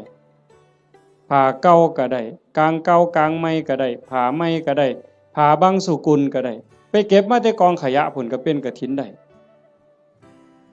ไปเก็บมาจากกองขยะสีกได้เธอค่ะท่อนละซ้ำฝ่ามือทำศอกซ้ำแขนมาหยิบต่อกันเฮ็ดผ้าสบงได้ผืนหนึ่งเก่าๆก็ได้แต่ว่าเป็นกรรมสิทธิ์โดยชอบธรรมโดยความถูกธรรมนั่นคือวัตถุท่านที่บริสุทธิ์บุญกุศลมหาศาลแล้วก็ประกอบกับเจตนาอีกก่อนให้นี่มีศรัทธาบ่ตั้งใจไว้ดีบ่คันมีความศรัทธามีความเหลื่อมใสของนั้นแม้นมันสิน้อยสิราคาหลายปานใดพักเครื่องเส้นแต่ก่อนให้มีความศรัทธามีความตั้งใจสักกจังทานังเทติให้ท่านด้วยความเคารพด้วยความศรัทธาเนี่ยของนั้นมันสิมีค่ามีราคาหน่อยเฮาตั้งอกตั้งใจถวายพระพุทธเจ้าว่าบุญบ่น้อยของได้มาด้วยความชอบธรรมได้มาแล้วโดยธรรมเป็นของบริสุทธิ์ก่อนให้ก็มีศรัทธามีความเหลื่อมใสในขณะที่ยิบยื่นให้ทรงให้ยกประเคนก็ภูมิใจดีใจให้ไปแล้วหลังให้ก็มีความปีติยินดีคิดพ่อย่ามใดก็สุขใจอิ่มใจภูมิใจจนน้ำตาหลั่งน้ำตาไหลบุญจะเกิดอันนี้คือฐานะที่เฮ็ดให้บุญมันมีพลังสามให้ท่านตามการกฐินนี่ก็ประยุกต์เข้ามาในหันเพราะว่าวัดหนึ่งรับได้เทื่อเดียวในรอบปีเดือนเดียวเท่านั้นคันมือร้อยกระทงไปแล้วสิมีเงินแบ่งพันนี่เต็มปะล่ำนี่ก็ทอดกฐินบ่ได้หมดโอกาสเห็นบ่มันถือการถือเวลาคันผู้ใดให้ท่านตามการตามเวลาเพิ่นบอกว่าเมื่อบุญมันออกหมากออกผลเต็มที่แล้วตกทุกข์ได้ยากลำบากลำบนบ่อนใดอยู่ไสก็ตามสิมีคนซอยเหลือแม่นเว้ากันบ่ฮู้เรื่องก็สิมีคนซอยคันบ่มีผู้ซอยอยู่บ่อยู่ก็ถูกเลขบ่อยากถูกก็ถูกเฮาสิได้ยินอยู่เรื่อยพวกถูกลอตเตอรี่ถูกแจ็คพอตบางเทื่อก็แม่ค้าขายผักบางเทื่อก็3ล้อบางเทื่อก็คนกวาดถนนพวกเรานี่บ่ได้ซื้อประจำดอกกวาดถนนไปเข็นผักไปรู้ตนเห็นคนตาบอดเห็นคนพิการที่มาขายลอตเตอรี่เฮามีใจรู้ตนนี่คนทุกข์นี่จะรู้ตนกันบางเทื่อก็บ่อยากได้บ่อยากซื้อแต่ว่าเพราะอยากอุดหนุนเขาหยิบให้แน่บ่เบิ่งฮอดตัวเลขซื้อมาแล้วก็ใส่กระเป๋าไว้บ่หัวซ่าเลขออกไปแล้ว2มื้อ3มื้อจังมาคิดพ้อตรวจเบิ่งก่อนนะนั่งว่างๆตรวจเบิ่งถูกซ้ำนี่เป็นผลบุญจากการให้ท่านตามการตามสมัยคือกฐินจังซี่อันนึงคนตกรถตกเรือบ่มีค่ารถจังซี่ลูกกำพร้าคนด้อยโอกาสจังซี่คนถูกไฟไหม้บ้านน้ำท่วมหน้าหนาวบ่มีเสื้อผ้าห่มเฮาซอยเหลือในข้าวที่คนอื่นเดือดร้อนนี่มันเป็นการละท่านผลบุญเกิดเฮาสิได้มีคนซอยเหลือท่านการท่านเวลาการให้ท่านโดยจิตโดยความเคารพที่ว่ามาวังหันข้อที่2ขามมานิดนึงเคารพในผู้รับทานเคารพในวัตถุท่านผลบุญเกิดสิได้ลูกดีผัวดีเมียดีข้าทาสบริวารสิเป็นคนซื่อสัตย์ไว้ใจได้ว่างใจได้มีอานิสงส์หมดเด้4กฐินนี่ก็เข้ามาในนี้อีกทานด้วยจิตหวังอนุเคราะห์ตามธรรมดางานกฐินมันสิเป็นเรื่องของพระเรื่องกฐินเป็นเรื่องของพระบ่เกี่ยวกับโยมออกพรรษามามื้อวันแฮม1ค่ำเดือน11จนฮอดวันเพ็ญเดือน12ระยะเวลา1เดือนนี่ภาษาธรรมเพิ่นสิเอิ้นว่าจีวรการเวลาแห่งการแสวงหาผ้า ออกพรรษาปั๊บเพิ่นก็สิแยกย้ายกันไปเพราะว่าผ้าสมัยเก่ามันบ่ได้ดีคือซุมื้อผ้ามันเปื่อยเป็นฝ่ายอีโป้แม่นบ่พ่อใหญ่อาตมาก็ได้ใช้อยู่ย้อนหลังไป40กว่าปีหั่นฝ่ายตำเอาเองมันบ่ได้เหนียวบ่ได้หมั่นปานนี้มายิ่งสมัยก่อน 2,600 กว่าปีโยมว่ามันสิปานไหนไปเก็บมาจากกองขยะผ้าห่อศพจังซี่ผ้าเปื้อนประจำเดือนไม่ออกก็ไปถิ่มจังซี่ผ้าไปฉีกก็มาต้มน้ำเลือดน้ำเหลืองออกซักน้ำออกมาเย็บเป็นผืนแต่บัดมื้อนี้ย่ายผู้เป็นเจ้าภาพพร้อมลูกพร้อมหลานเขียนหนังสือว่าสั่นก็ถือพานดอกไม้ไปกราบหลวงพ่อเจ้าอาวาสหลวงปู่หลวงตาผู้บาอาจารย์บ่ต้องลำบากเด้อบ่ต้องกังวลเด้อเรื่องกฐินปีนี้ข้าน้อยสิพาลูกพาหลานพาพี่พาน้องเฮ็ดถวายดอกเด้อให้ครูบาอาจารย์สบายใจได้ศึกษาธรรมะปฏิบัติธรรมะมาบอกมาสอนพวกผู้ค้านี่คือการให้ทานด้วยจิตหวังอนุเคราะห์นั่งเมื่อให้ทานด้วยจิตหวังอนุเคราะห์จังสี่ผลบุญมันเกิดในเมื่อผลบุญเกิดขึ้นมาปั๊บเพิ่นบอกว่าเฮาสิได้ใช้ได้สอยแต่สิ่งดีสิ่งงามของเหลือเลือกเขาก็เป็นของดีเขาเลือกไปหมดแล้วเหลือไว้อันเดียวเฮาเอามาใช้ก็สิเป็นของดีมีคุณภาพมีความคงทนอันนี้บุญได้เป็นผู้เอาให้บ่มีพระเจ้าทั้งใดโดนบันดาลบ่มีพระพรหมทั้งใดลิขิตแต่ว่าผลบุญผลกรรมของแต่ละคนที่ตนเองสร้างตนเองเฮ็ดมันสิส่งผลเองนี่ให้ทานโดยจิตหวังอนุเคราะห์กฐินก็ในหันจังว่ามันเป็นบุญหลายให้ทานโดยการบ่เบียดเบียนบ่เบียดเบียนตนเองบ่เบียดเบียนผู้อื่นก็คือในงานนี่บ่เห็นเหล่าเฮาบ่เบียดเบียนเขาโดยเอาเหล่ามาเกลือเขามันดีซั่นบ่คันด้วยความเข้าใจด้วยความมักก็สิว่ามันดีแต่เว้าด้วยความเป็นจริงโยมก็คิดเบิ่งมันคันว่ามันดีเลี้ยงเหล่ามันดีนี่ลูกเฮาน้อยๆเอาเหล่ากอกมันเบิ่งสมมุติไปเล่นในบ้านผู้เฒ่าจับเอาเหล่ากอกหลานเฮานี่ยายสิว่าจังได๋ยามผัวเมาเหล้านี่สำบายใจบ่ไปนั่งกินอยู่นั่นก็เคิกเวลาเฮ็ดหน้าแล้วอันนั้นบ่ทันเมาได้แต่นั่งกินอยู่นั่นก็บ่แห้งแล้วเธอเมาล้มป่องงองนอนคาบหญ้าหมาเลียปากอยู่หั่นไปลูกก็อยากอายคนเมียก็อยากอายคนเคิกเวียกไปอีกเป็นมื้อดีบ่ดีทะเลาะวิวาทตีกันหัวล้างข้างแตกขึ้นโรงขึ้นศาลอีกหวยแขนหักขาขาดพิกลพิการลูกกำพร้าเต็มบ้านเต็มเมืองนี่ย้อนเหล้ายังสิว่าดีอยู่อำเภอรัตนะนี่บ่ปานใดดอกเนาะไก่สุรินทร์จักหน่อยคนสุรินทร์ไม่กินสุรายังว่าหมาสุรินทร์เสยอยู่เว้ยแต่ว่าสมัยมันเปลี่ยนแล้วเนาะไปอยู่ศรีสะเกษแทนแล้วบัดนี้อันนั้นก็บ่ยอมแพ้คือกันได้ทั้งนั้นก็ได้แต่ว่าเฮานี่มันพัฒนามาแล้วโยมเห็นบ่มันบ่ดีเฮาก็จังทำบุญโดยการบ่เบียดเบียนคันเฮาทำบุญด้วยการไม่เบียดเบียนนี่พระพุทธเจ้าเพิ่นบอกว่าเมื่ออานิสงส์เกิดผลบุญมันทรงเต็มที่เฮามีดินมีดอนมีไหมีหน้าเฮือนซ่านบ้านซองทรัพย์สินสมบัติโจรลักบ่ได้ไฟบ่ไหม้ของเฮาลมบ่พัดของเฮาให้เสียหายเห็นบ่เพิ่นจังว่าเฮ็ดบุญกฐินมันได้บุญหลายมันก็แม่นกันเฮ็ดเป็นบ่เป็นก็จอดคือกันลงทุนเป็นแสนเป็นล้านก็ลองเบิ่งที่ล่ะกันเฮ็ดแบบว่านี่ขาหมูขางัวสั้นขาสังลางไปนี่ผู้ใดมาก็ปาดก้อยซกเล็กอยู่กับนี่รถเอาลองเบิ่งเราก็เอารถมาจอดไปนี่อยากกินเท่าใดก็กินนี่มันจะบ่ตีกันหัวล้างข้างแตกอยู่นี่เจ้าภาพสิไปอยู่ไสล่ะเจ้าว่ากินบ่อิ่มด่าเจ้าภาพอีกเมามาหากใส่เจ้าภาพเสร็จอีกลองเบิ่งเป็นบุญบ่ใดบัดนี้บ่มีแต่ว่าคันแนวนี้แม่ป้าพ่อลุงแม่ใหญ่จักมาแต่ไสนี่มานั่งฟังเทศน์ฟังธรรมนํกันด้วยความสงบงามอันนี้มันเกิดบุญ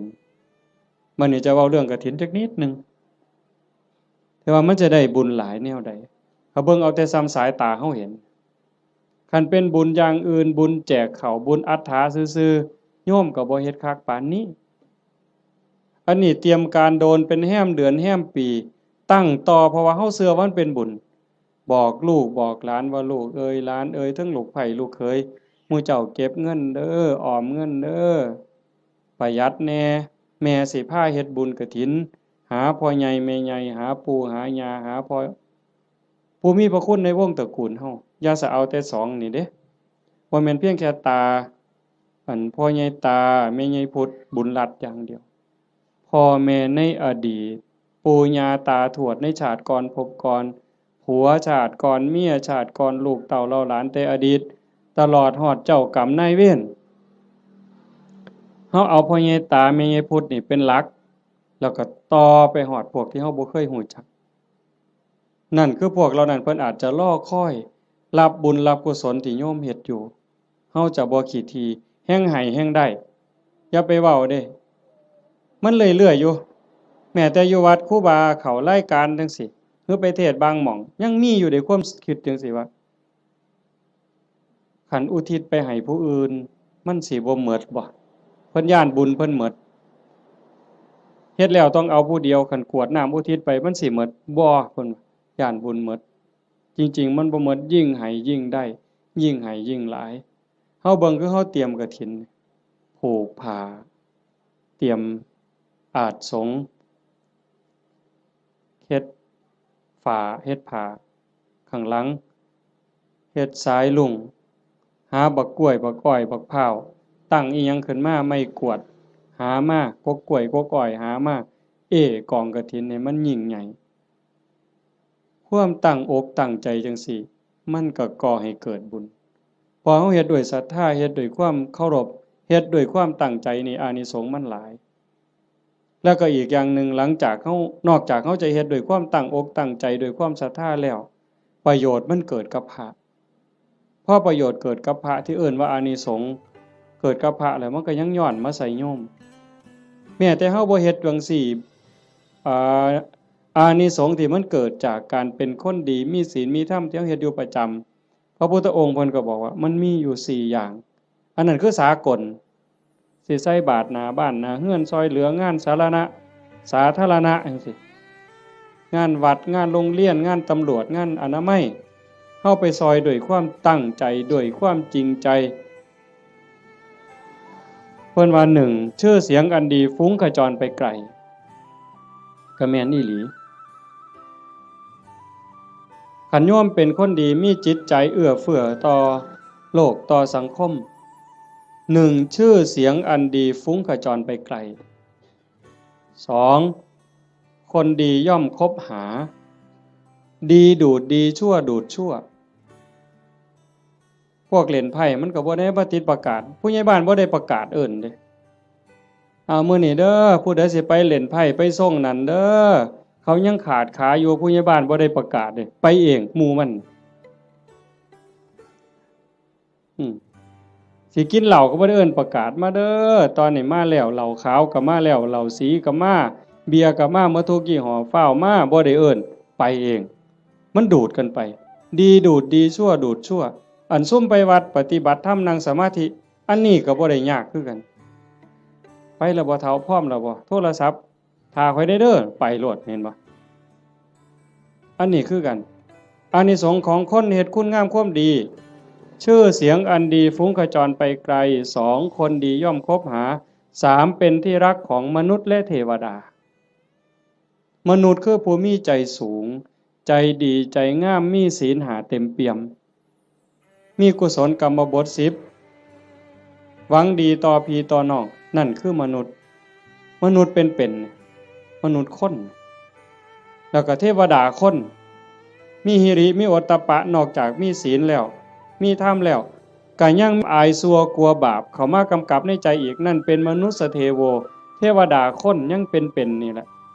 แล้วเทวดาที่เฮาบ่เห็นโตเพิ่นก็ย่อมคุ้มครองรักษาคนเฮ็ดบุญคนสร้างบุญเป็นหยังเพราะว่าคนดีคนเฮ็ดบุญคนสร้างบุญนี่เขาสร้างบุญเทวดาก็สาธุเทวดามาทอดกฐินบ่ได้ดอกโยมเชื่อบ่ เทวดามาทอดกฐินบ่ได้เทวดาสิมายกผ้าเข่าถวายพระบ่ได้เฮ็ดจังได๋ล่ะก็สาธุล่ะเห็นหมู่เฮาเฮ็ดมื้ออื่นนี่เพิ่นก็สาธุนั่งฟังเทศน์นี่เพิ่นก็สิสาธุนำเฮาเนี่ย เพิ่นก็ได้นำเฮาเพิ่นยังว่าเป็นที่รักของมนุษย์และเทวดาเพิ่นฮักเพิ่นคุ้มครองเพิ่นรักษาเพราะว่าเพิ่นได้บุญนำ4เวลาสิตายก็ไม่หลงลืมสติตายจำเป็นแต่เด้คันคนสร้างดีสร้างงามสร้างบุญอยู่บ่อยๆจิตใจมันสิกอดเกี่ยวพันอยู่กับบุญกับกุศลจิตบ่เศร้าหมองจิตบ่กังวลจิตบ่เป็นทุกข์มันก็ย่อมไปสู่สุคติไม่หลงลืมสติตายแต่คันคนไปลักเขาแน่ไปฆ่าเขาแน่ตั้งแต่นอนมันก็สะดุ้งเคยเห็นบ่ล่ะเคยเป็นบ่เจ้าไปเฮ็ดแนวบ่ถูกต้องบ่ดีบ่งามมานอนก็สะดุ้งอย่าสะเว้าแต่บัดสิตายเด้นี่นอนบ่เป็นหลับเป็นตื่นพวกไปลักเขาไปปล้นเขาไปฆ่าเขามานี่โหมันสิสะดุ้งแม้กระทั่งการอยู่การกินคันแม้แต่สิกินข้าวทั้งเทื่อก็สงสัยมันสิวางยากูบ่น้อพุ่นเด้มันสิหาความสุขได้บ่ใดบ่นี่เจ้าว่าคันคบกับคนบ่ดีอยู่ในสังคมจังซั่นแม้แต่สิกินน้ำแม้แต่สิกินข้าวก็เกิดความระแวงมันจังหาความสุขที่แท้จริงบ่ได้คันบัดล้มป่วยล้มหมอนนอนเสือใกล้สิตายเบิ่นบาปกรรมต่างๆไปฆ่าเขาไปตีเขาไปลักเขาไปปล้นเขาเถียงพ่อเถียงแม่เฮ็ดให้พ่อแม่ทุกข์อกทุกข์ใจมาหลอกมาหลอนจิตเศร้าหมองปั๊บตายในขณะที่จิตเศร้าหมองก็ทวนเลยคำว่าทวนนี่ตรงข้ามกับดองเด้ทวนนี่ตกลงทั้งต่ำแต่ดองนี่ขึ้นทั้งสูงเด้เห็นหลวงปู่ผายดอกว่าอยู่วัดปีกายเนี่ยอาตมาก็เว้าเรื่องนี้ทวนได้ปู่ผมบ่ทวนดอกอาจารย์ผมสิดองเนี่ยเห็นบ่ไม่หลงลืมสติตายหาเมื่อจากโลกนี้ไปจะไปอุบัติยังสุคติมีสวรรค์เป็นต้นนี่คนเฮ็ดบุญสิเดินสายนี้มื้อนี้กฐินน่ะกฐินเฮาทอดกฐินปั๊บพระก็สิได้หาเนี่ยเวลาในการแสวงหาผ้าจากฮอดวันเพ็ญเดือน12สิยืดไปฮอดเดือน4เพ็งนี่คือเวลายืดไปอีก4เดือน2พระสิเก็บผ้าไว้ได้ตามต้องการปกติพระสิมีผ้าแค่3ผืนเพิ่นเอิ้นว่าผ้าไตรเฮาก็เว้าอยู่ซุมื้อละผ้าไตรบางบ้านก็ผ้าไตรบางบ้านก็ผ้าไกแล้วแต่สิว่านี่คือบ่ฮู้จักจริงๆผ้าไตรไตรนี่แปลว่า3ผ้า3ผืนสบง1จีวร1สังฆาติ1นี่คือผ้าอธิษฐานคันมีเกินนั่นเอาผ้าจีวรหามาได้อีกผืนนึงเอาไว้เสยนี่คันครบ10มื้อบ่สละให้เณรบ่สละให้พระภิกษุรูปใดรูปหนึ่งบ่สละให้สงฆ์เป็นนิสสักขิยปาจิตตีผ้าผืนนั้นใส่บ่ได้ไปแตะไปต้องไปสู้นไปใส่บาปทุกเที่ยวเป็นบาปเป็นโทษเป็นอาบัติเมื่อโยมทอดกฐินแล้วอย่าว่าแต่4ผืนเลยเอาไว้เต็มเฮือนนี่ก็บ่เป็นหยังเอาไว้เต็มเดินวัดก็บ่ผิดนี่คืออานิสงส์ที่พระได้เก็บผ้าไว้ได้ตามต้องการ3เมื่อจากอาวาสสิไปไสก็ตามไม่จำเป็นต้องเอาผ้าไปครบสำรับบางหันว่ามีเกิน3บ่ได้มื้อนี้ขาด3บ่ได้บัดนี้ข้อที่3เพิ่นเอิ้นว่าปราศจากจีวรสมมุติว่ามันบ่ทันได้ออกพรรษาบ่ทันได้รับอานิสงส์พรรษาอานิสงส์กฐินอาตมาอยู่วัดเคยมันเป็นวัดป่าเนาะกุฏิอยู่ไกลๆจังซี่ยามมื้อแลงนุ่งผ้าสบงสงน้ำมาตากไว้อยู่กุฏิบัดยามมื้อเช้ามาทำวัดอยู่ศาลามาอยู่พี่อยู่ศาลาจนแจ้งผ้าสบงผืนนั้นไปใส่อีกบ่ได้มันเป็นผ้าขาดราตรีเพิ่นเอิ้นว่าเป็นนิสสักขิยปาจิตตีผ้าสบงผืนนั้นต้องสละให้สามเณรต้องสละให้พระรูปหนึ่งหรือสละให้สงฆ์คันบ่สละไปแตะไปใส่ไปจับไปต้องขึ้นมาปั๊บต้องนิสสักขิยปาจิตตีเป็นบาปทุกเที่ยวโยม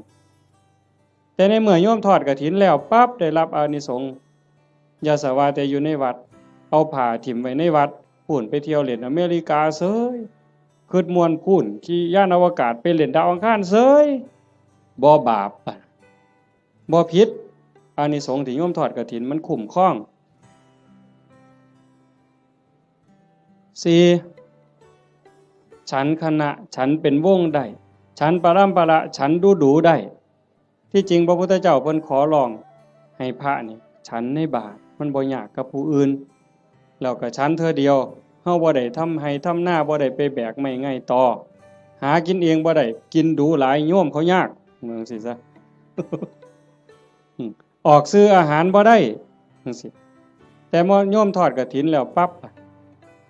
ก็สามารถฉันเป็นกลุ่มเป็นวงได้เพราะว่าเฮ็ดผ้ามันอาจจะบ่แล้วง่ายในเวลาจังซี่จักหน่อยก็แล่นไปจูไฟเพราะมันบ่มีสีสำเร็จเด้ฟักบักมี่หาฟืนมาไว้พ่อใหญ่สิเคยเห็นแต่ก่อนแม่นบ่ย้อมเปลือกไม้ย้อมหากไม้ย้อมแก่นไม้เขี่ยวไว้จังซี่กำลังฉันอยู่ไฟอ่อนไฟสิมอดก็ออกไปจูไฟมาฉันอีกก็ได้จังซั่นน่ะเพิ่นว่าสิฉันจักเทื่อก็ได้แต่ว่าอย่าเกินเที่ยงคันพอทอดกฐินแล้วก็เป็นแบบนั้นบ่เป็นโทษพอที่หานะที่พระได้ลาภสักการะที่เกิดขึ้นคือของเอากองกฐินไปถวายมื้ออื่นเป็นของพวกเธอที่จำพรรษาในอาวาสนั้นพระในวัดบ้านเฮานี่วัดอีหยังบ้านวัดค่ำศรีบ่วัดค่ำศรีบ้านบึงพระที่จำพรรษายังวัดค่ำศรีบ้านบึงนี่เป็นผู้ได้รับของทั้งหมดเนี่ยเจ้าคณะจังหวัดสุรินทร์มันร่วมนำคือสิสมเด็จสังฆราชมาร่วมรับกฐินนำมื้ออื่นก็บ่ได้ดอกโอ้ยข่อยเป็น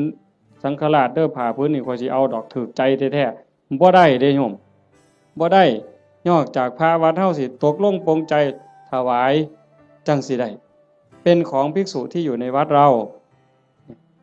โยมได้หาขอจำได้ล่ะตัวพระได้หาขอไหม1เวลายืดไปฮอดเดือน4แม่นบ่2เก็บผ้าไว้ได้ตามต้องการ3ไปปราศจากจีวรก็ได้4ฉันคณะฉันปรัมประออกชื่อโภชนะได้เพิ่นจังเฮาสิได้ยินครูบาอาจารย์เพิ่นบอกเรื่อยๆว่านิมนต์ฉันเพลนิมนต์ฉันจังหันบ่แม่นอาจารย์นิมนต์ฉันตำบักหุ่งบ่ได้อาจารย์นิมนต์ฉันต้มปลาอันนี้ก็บ่แม่นนิมนต์ฉันข้าวอันนี้ก็บ่แม่นคันรับกฐินแล้วก็ได้อยู่จังซี่นะแต่เฮาก็บ่จำเป็นก็จักสิไปว่าเฮ็ดหยังเนาะก็แล้วไปดอกบัดนี้โยมได้หยังหมด1อายุยืน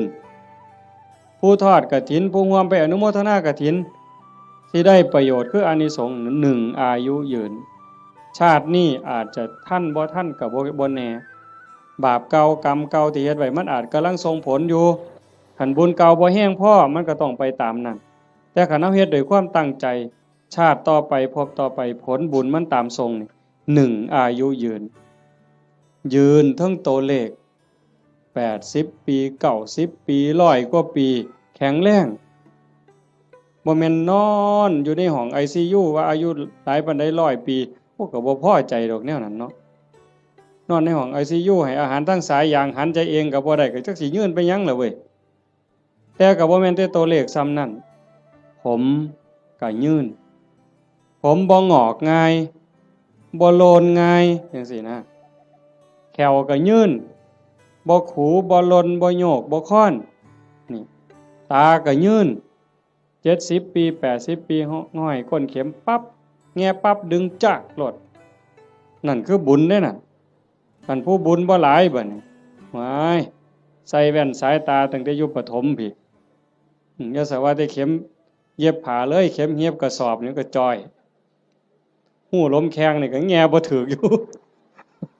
นั่นคือบุญบ่พร้อมโยมคันทอดกฐินแล้วมันสิได้บัดนี้ตาสิดีแต่ชาติต่อไปเด้คันมีของเก่าก็เอาชาตินี้ลดแล้วหูดีบัดนี้หูก็ยืนแขวก็ยืนตาก็ยืนผิวพรรณก็ยืนบ่คือกันเด้ผู้บางคน40ปีนี่เฒ่าเพราะปานหยังแต่ผู้บางคน50 60 70นี่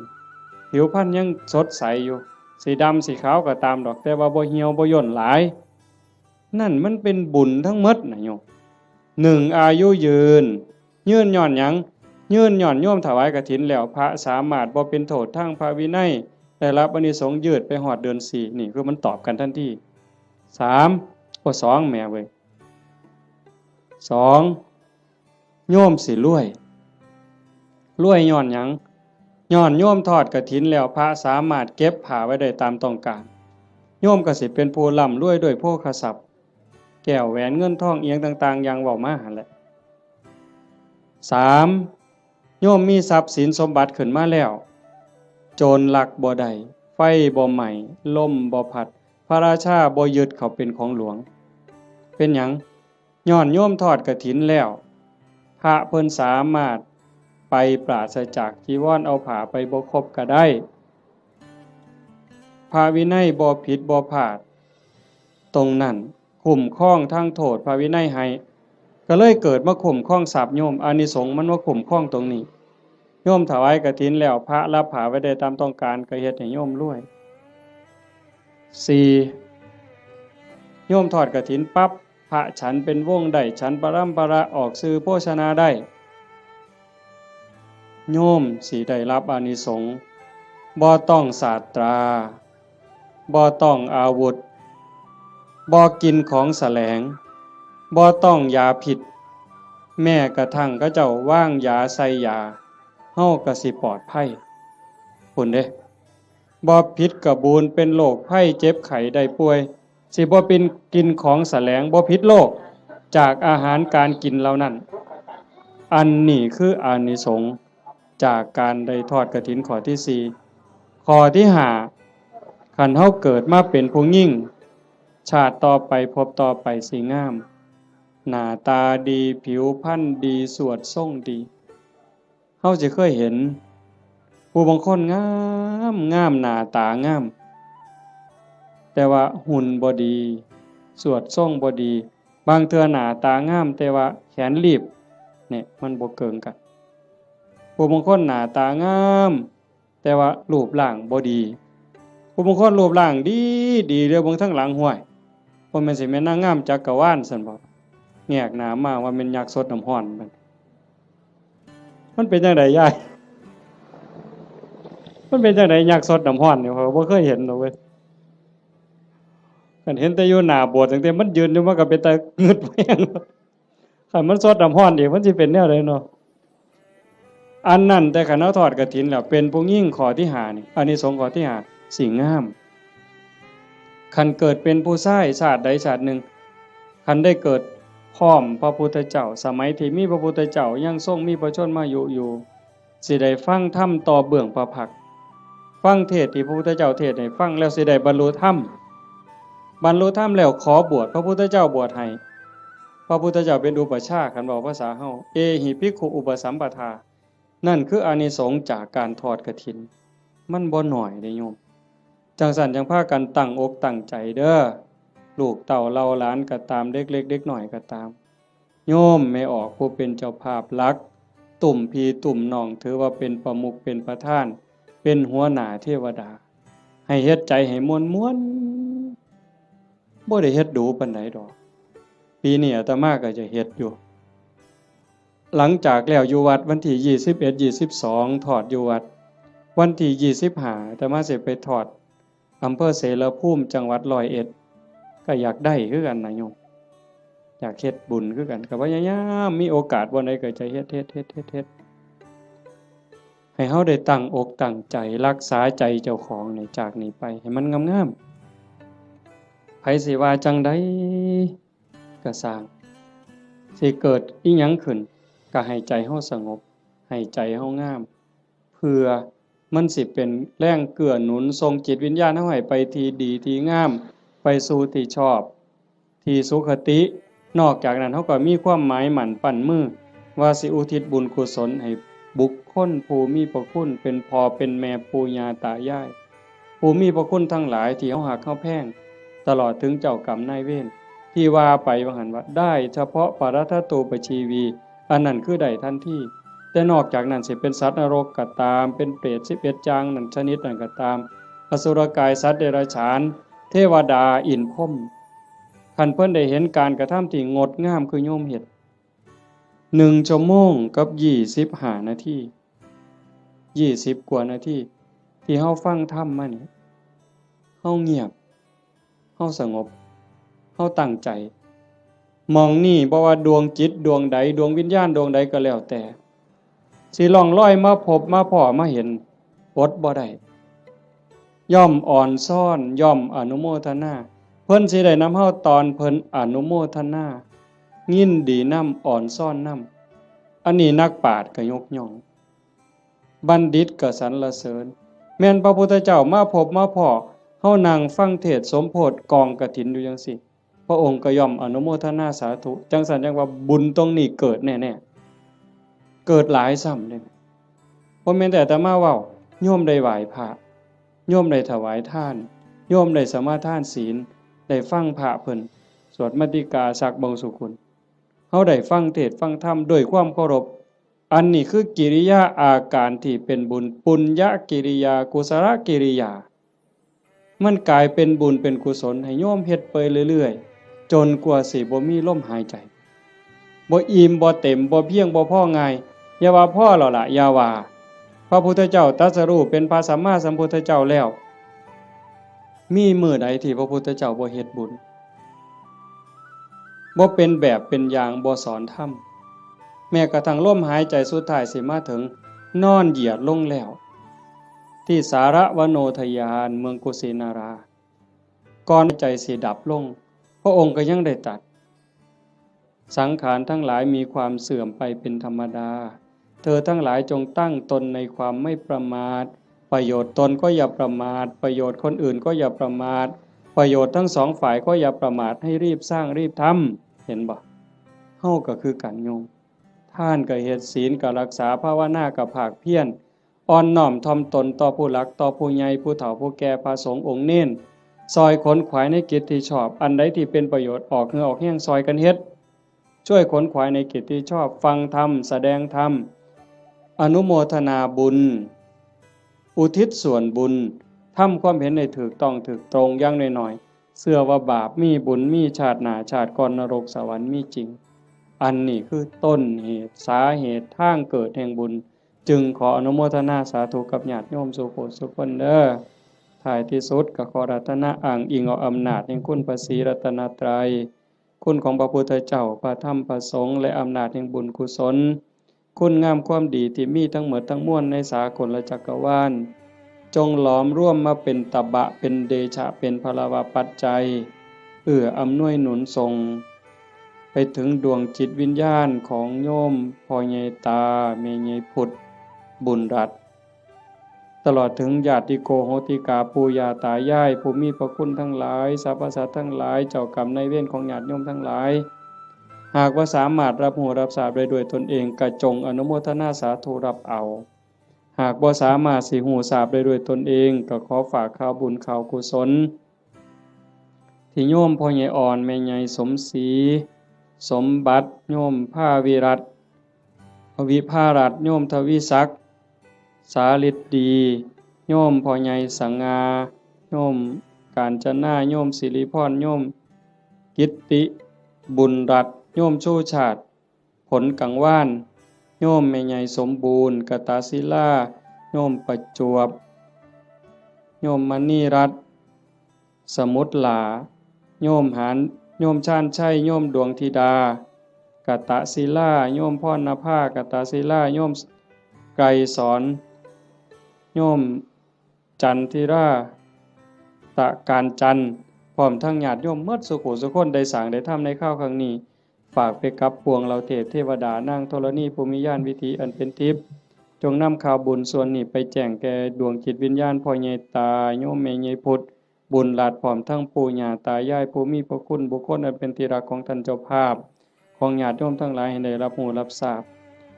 บแล้วจงอนุโมทนาสาธุรับเอาหากว่ามีความทุกข์